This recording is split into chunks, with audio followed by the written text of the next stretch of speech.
Salut à tous, bienvenue sur la chaîne où la science de la santé devient accessible et passionnante pour tout le monde. Aujourd'hui, on va plonger dans un sujet qui touche des millions de personnes, mais qui reste trop souvent incompris, l'endométriose. Si vous ou quelqu'un de votre entourage souffrez de douleurs pelviennes, de règles infernales ou de difficultés à avoir un enfant, cette vidéo est pour vous. On va voir ensemble ce qu'est l'endométriose, pourquoi elle survient, comment elle se manifeste, comment on la diagnostique et surtout comment on la prend en charge. Et comme toujours, ce que je partage ici est de la vulgarisation scientifique. Rien ne remplace un avis médical personnalisé. Imaginez l'utérus comme une maison avec une belle moquette intérieure, l'endomètre. Chaque mois, il se prépare pour une éventuelle grossesse, puis s'évacue pendant les règles si elle n'a pas lieu. Dans l'endométriose, ce tissu se met à voyager et à s'installer ailleurs, sur les ovaires, les trompes, la vessie, parfois même plus loin dans le corps.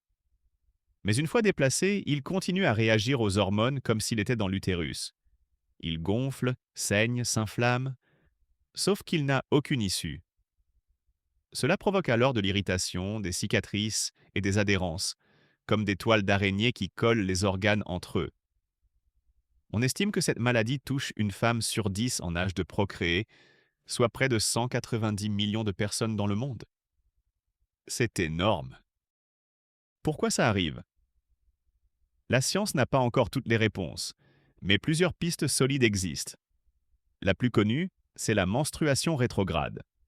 Pendant les règles, une partie du sang, au lieu de s'évacuer normalement, remonte par les trompes jusque dans le ventre, transportant avec lui des cellules endométriales qui viennent se fixer là où elles ne devraient pas.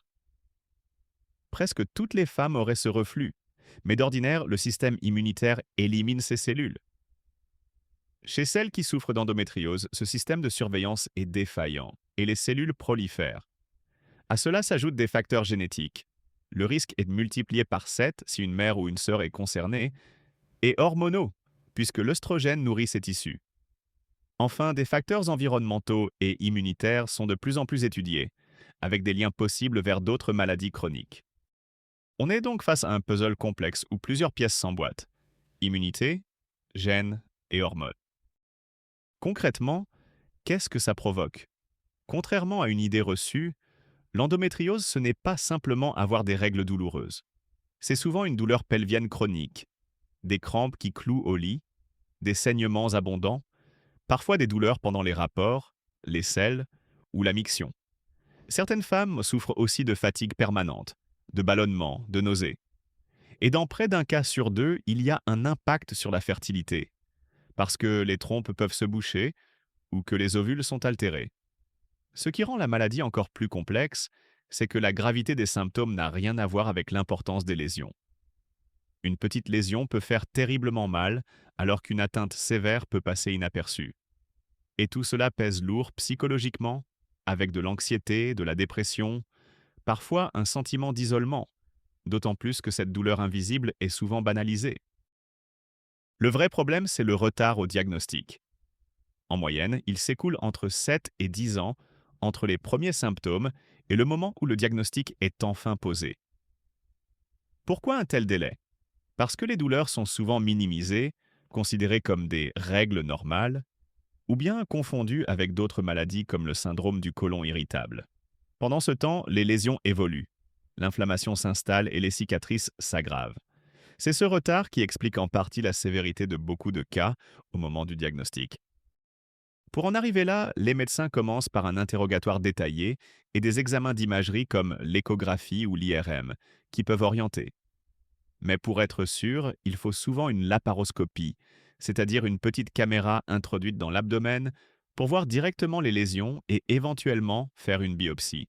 La recherche avance pour développer des tests non invasifs, comme des analyses de salive ou de sang menstruel, mais ce n'est pas encore la norme. Face à la maladie, il n'existe pas de guérison définitive, mais il y a des moyens efficaces pour améliorer la qualité de vie. On utilise d'abord des médicaments pour soulager la douleur, comme les anti-inflammatoires, et surtout des traitements hormonaux qui visent à bloquer ou à réduire les cycles. Pilules, progestatifs ou analogues de la GnRH, qui mettent temporairement le corps dans un état de ménopause artificielle. Quand cela ne suffit pas, on peut recourir à la chirurgie pour enlever les lésions et les adhérences. Cette approche soulage la douleur chez la grande majorité des patientes et augmente les chances de grossesse. Et pour celles qui restent confrontées à l'infertilité, il existe les techniques de procréation médicalement assistée, comme l'insémination ou la fécondation in vitro. À côté de ces traitements, des approches complémentaires peuvent aussi aider. Kiné pelvienne, yoga, méditation, alimentation anti-inflammatoire riche en oméga 3 et en végétaux. Et les recherches les plus récentes explorent des traitements ciblant directement le système immunitaire, ce qui pourrait changer la donne dans les prochaines années. L'endométriose, ce n'est donc pas seulement une maladie intime, c'est un véritable problème de société. Elle entraîne des absences répétées au travail, une altération de la vie de couple et des coûts économiques colossaux. Mais plus on en parle, plus on sensibilise, et plus on peut diagnostiquer tôt et mieux prendre en charge. Si vous vous reconnaissez dans ce que j'ai décrit, n'acceptez pas que la douleur soit banalisée. Consultez un spécialiste, demandez un avis. Et si cette vidéo vous a aidé à mieux comprendre l'endométriose, pensez à liker, à la partager pour briser le silence, et à vous abonner pour découvrir d'autres contenus santé fondés sur la science. Prenez soin de vous et à très bientôt pour une nouvelle vidéo.